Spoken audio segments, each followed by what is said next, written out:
Phone tapping కేసులో మాజీ మంత్రి కేటీఆర్కు సిట్ నోటీసులు ఇచ్చింది. ఉదయం 11 గంటలకు విచారణ కోసం జూబ్లీహిల్స్ ఏసీపీ ఆఫీసుకు రావాలని నోటీసుల్లో సూచించింది. సిఆర్పీసీ 160 కింద నోటీసులు ఇచ్చింది. ముందుగా ఇవాళ ఉదయం 9:30 గంటలకు తెలంగాణ భవన్కు రానున్నారు కేటీఆర్. 10 గంటలకు మీడియాతో మాట్లాడతారు. ఆ తర్వాత సిట్ ఆఫీస్కు వెళ్తారు కేటీఆర్.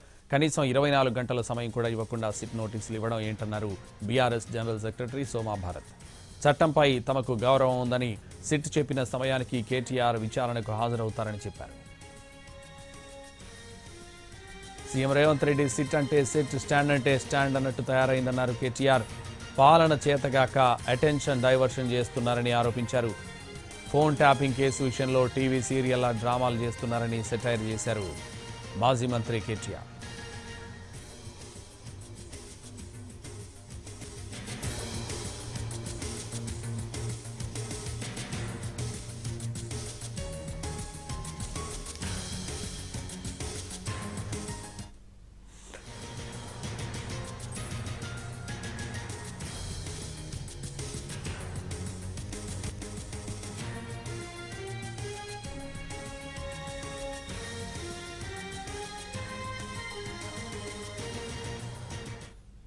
ఫోన్ ట్యాపింగ్ కేసులో మాజీ మంత్రి కేటీఆర్కు సిట్ నోటీసులు ఇచ్చింది. ఉదయం 11 గంటలకు విచారణ కోసం జూబ్లీహిల్స్ ఏసీపీ ఆఫీస్కు రావాలని నోటీసులు సూచించింది.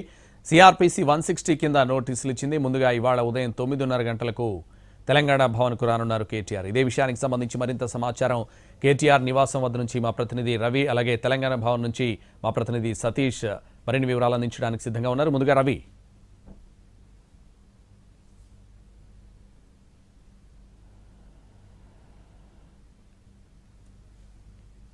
ఇక్కడికి కాసేపట్లో హరీష్ రావు రాబోతున్నారు. హరీష్ రావు వచ్చిన తర్వాత కేటీఆర్, హరీష్ రావు ఇక్కడ భేటీ అవుతారు.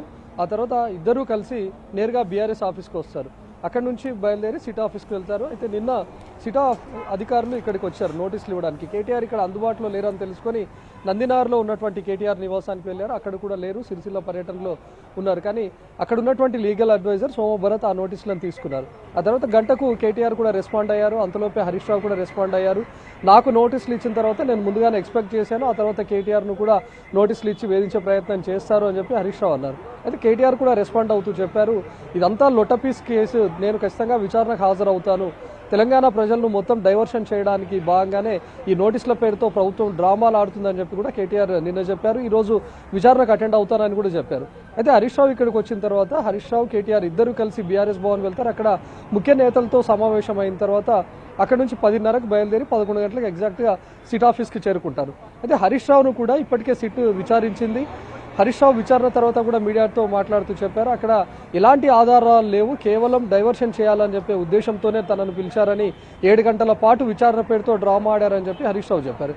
ఈవెన్ కేటీఆర్ కూడా అదే చెప్తున్నారు, ఒక సీరియల్లా కొనసాగిస్తున్నారు, సీరియల్ ఎపిసోడ్స్ మాదిరిగా ఇప్పటివరకు ఫోన్ ట్యాపింగ్ కేసులో ఎలాంటి ప్రభుత్వం చేస్తున్నటువంటి చర్యలను మేము ఎప్పటికప్పుడు ఎండగడుతున్నాం ప్రజల్లో, కాబట్టి అటెన్షన్ డైవర్షన్ చేయాలనే ఉద్దేశంతోనే నోటీసుల పేరుతో డ్రామాలు ఆడుతున్నారని చెప్పారు. కానీ ఒకవైపు సిట్ చేస్తున్నటువంటి చర్యలు చూస్తే, సిట్ ఎప్పుడైతే ప్రత్యేకంగా ఏర్పాటైందో సజ్జనార్ నేతృత్వంలో అప్పటి నుంచి ఈ ఫోన్ ట్యాపింగ్ కేసు కూడా స్పీడప్ అందుకుంది. కీలక నిందితుడిగా ఉన్నటువంటి ప్రభాకర్ రావును 7 రోజుల పాటు విచారించి తను విచారణకు సహకరించట్లేదు, మరికొన్ని రోజులు కావాలని చెప్పి సుప్రీంకోర్టును అడిగారు. మరొక వారం కూడా ఎక్స్టెండ్ చేసింది. మొత్తం 14 రోజుల పాటు ప్రభాకర్ రావును విచారించారు. 13వ 14వ రోజు విచారణలో కీలక మలుపు కూడా చోటు చేసుకుంది. ప్రభాకర్ రావుతో పాటు ఇప్పటికే ఫోన్ ట్యాపింగ్ కేసుల్లో నిందితులుగా ఉన్నటువంటి వాళ్ళని కూడా పిలిచి విచారించారు. ప్రభాకర్ రావుతో కలిపి వాళ్ళని విచారించి మరోసారి స్టేట్మెంట్ను రికార్డ్ చేశారు. ఫోన్ ట్యాపింగ్ కేసులో కేవలం నిందితులను మాత్రమే కాకుండా సాక్షులను కూడా సిట్ అధికారులు పిలిచి వాళ్ళ దగ్గర నుంచి స్టేట్మెంట్ను రికార్డ్ చేశారు. కొంతమంది బీఆర్ఎస్ నేతల పేర్లను కూడా చెప్పారు. అందులో భాగంగానే ప్రభాకర్ రావు విచారణ పూర్తయిన తర్వాత బీఆర్ఎస్ నేత ఎమ్మెల్సీ నవీన్ రావుకు మొదటగా నోటీసులు ఇచ్చారు. అంటే ఫోన్ ట్యాపింగ్ కేసులో మొదటిసారిగా విచారణ ఎదుర్కొంటున్నటువంటి వ్యక్తిగా కూడా నవీన్ రావు ఉన్నారు. మరి నవీన్ రావు దగ్గర స్టేట్మెంట్ రికార్డ్ చేసినటువంటి కొన్ని రోజులకే హరీష్ రావుకు నోటీస్ ఇచ్చారు. ప్రస్తుతం మనం చూడవచ్చు, ఇప్పుడే కొంతమంది బీఆర్ఎస్ నేతలు కూడా కేటీఆర్ నివాసానికి చేరుకుంటున్నారు. ఇక్కడికి కాసేపట్లో హరీష్ రావు కూడా వస్తారు. బీఆర్ఎస్ నేతలను ముందుగా చెప్పారు, ఇక్కడ ఇంటి వద్దకు రాకండి, ఎవరైనా ఉన్నా కూడా బీఆర్ఎస్ భవన్కే నేరుగా వచ్చేయండి, అక్కడే మనం సమావేశం అవుదామని చెప్పారు. అయినా కొంతమంది బీఆర్ఎస్ నేతలు ఇక్కడికి వస్తున్నారు. ఇక్కడ నుంచి కేటీఆర్ 9:30కు బయలుదేరి బీఆర్ఎస్ భవన్కు వెళ్తారు.